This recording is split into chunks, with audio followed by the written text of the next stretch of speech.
I think it's very significant that the Supreme Court has intervened in a suo motu manner, that is, that they've taken their own initiative, because the Supreme Court has historically in our country had a role as a guardian of the environment.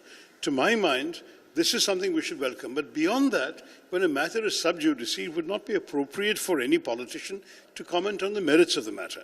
I think the Supreme Court, taking heed of the environmental concerns of the public, which have been widely expressed, is a very healthy development, and we welcome it. On the outcome, we have to wait for their consideration. These questions, India's view of environment as an economic burden. How do you see that? No, listen, the environment and development tension is an old cliche.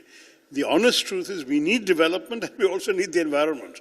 It's what we call, when I was at the UN, we came up with the phrase sustainable development. That is development that ensures that the environment itself is preserved in a way that can be sustained for future generations. So yes, you need the factory, you need the jobs, etc., but you don't need the pollution coming out of the factory.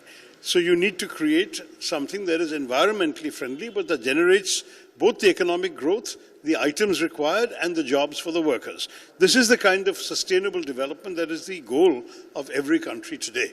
And we must also head in that direction. When it comes to mining, there are obvious needs for mining in many parts of the country. The specific circumstances of the Aravallis are precisely what has created the outcry by not just environmentalists, but very many members of the public as well. This also questions Delhi's pollution, right?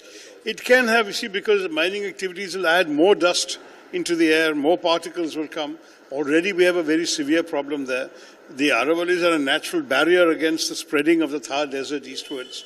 So given all of these considerations, there are some very, very specific reasons why people are not in favor of mining in the Aravallis. But let the Supreme Court look. I am not, as a Supreme Court judge, I can't presume to rule on the substance.